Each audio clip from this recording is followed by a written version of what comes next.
Boys and girls, ladies and gentlemen, children of all ages, Jesse with the Common Nerd, bringing you pop culture and all things dirty through a common sense lens. And well, things aren't looking so good for the new Daredevil Born Again series, at least as far as the viewership numbers that have been released by Disney so far. It's not looking very good. It's coming in under a lot of Star Wars stuff, and it's definitely coming in from a lot of Marvel stuff out there that from the past that is just not looking very well. Now, I, for one, have really been enjoying the first couple of episodes. There's another one that premiered, I believe, just last night at the time of this video release, and we're doing a review on Thursday nights. Me and my friend Sunker Maiden are doing like a watch-along and review of the show as the new episodes come out every Thursday night. So we'll be finishing. I haven't finished the second episode yet. It was a long day. Anyway, doesn't matter. We're going to be finishing the second episode and watching the third one on Thursday nights at 7 p.m. So come join us over there for that. But as of so far, I've really been enjoying the show. But these numbers show how much Disney has really damaged the brand of Marvel with all of their crazy nonsense and really bad storytelling and bad CGI that they've had over the last few years. And unfortunately, it sounds like Daredevil Born Again, a project that I was very excited about when I heard about all the changes they were making behind the scenes,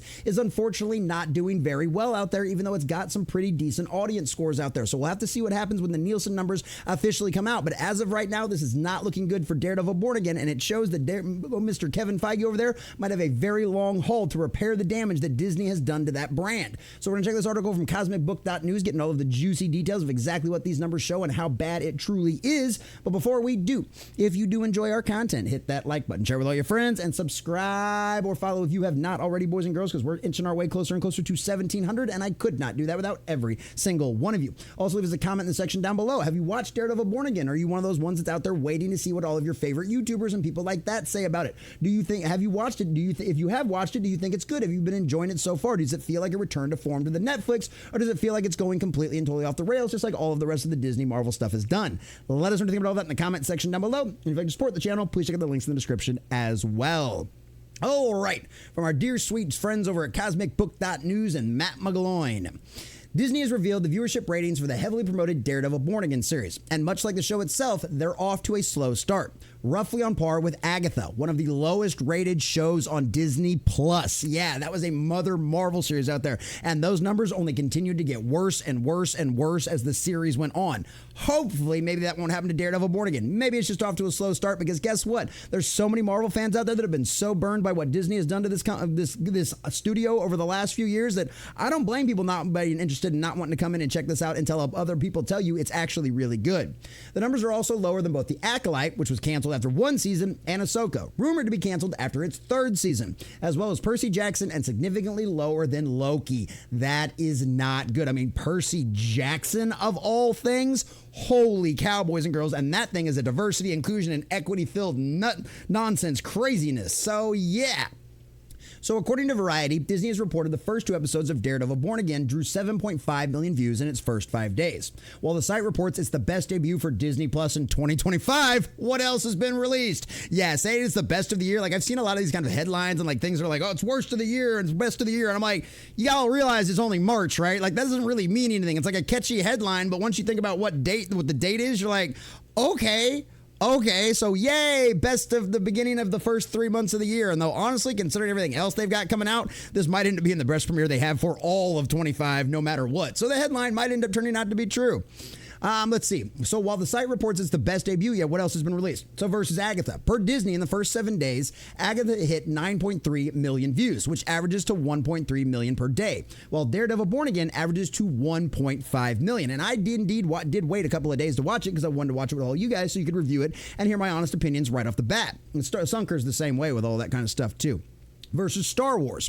For comparison, to Star Wars, The Acolyte reached 11.1 million views in its first 5 days. The Acolyte, boys and girls. Remember the power of one, the power of two, the power of many. Yeah, that show. That just shows you that maybe the Star Wars brand maybe is doing a little bit better than the Marvel brand. I'm not really sure. But I guess everybody's got, those numbers dropped off significantly by the end of it, which is why they canceled it within like a month going on out there. But it's one of them situations where that show was abysmally bad. I think having Carrie-Anne Moss and a few other people show up in the first episodes, because there was some characters that were likable. I did watch that all the way to the end, but the problem is the most popular ones weren't the main characters, and the main characters were absolutely just they were just horrible characters. They were just bad writing, bad dialogue all the way around. The show was just garbage, man.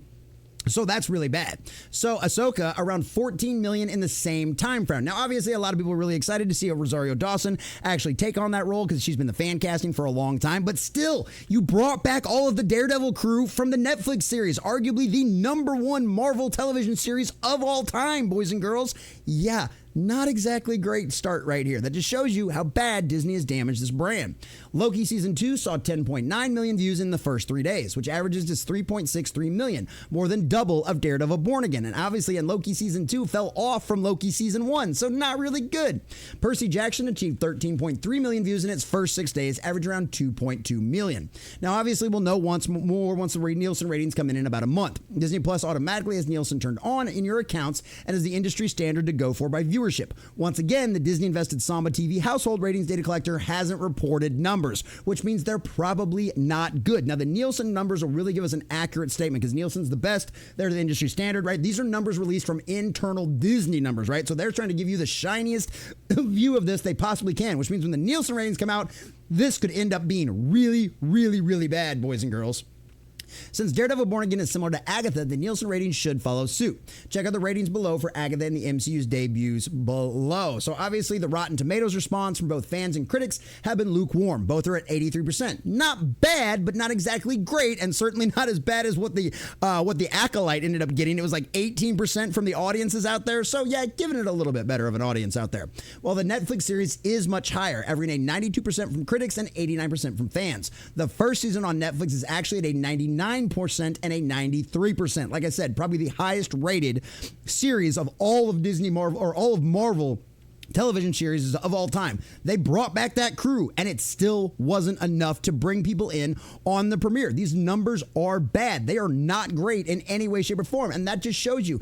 It doesn't tell you anything about the show. It doesn't tell you anything about all of that kind of stuff out there. It just tells you that this show is damaged, that the brand has been damaged, right? Because like I said, I've really enjoyed it so far. We still got to finish the second episode. We'll see how the third one is. Apparently, the beginning is supposed to be kind of slow from the people that have watched everything, and then it really picks up like about halfway through the season. So we'll see how all of that goes. Hopefully the numbers end up getting better because I do like the fact that this is a little bit of a return to form of the Marvel that we're used to. This is Kevin Feige's first attempt at trying to right the ship and to make up for all of the wrongs that they've done to the fans over the last few years. It's his first chance to actually get rid of all the diversity, inclusion, and equity nonsense, which is exactly what he's done for the most part.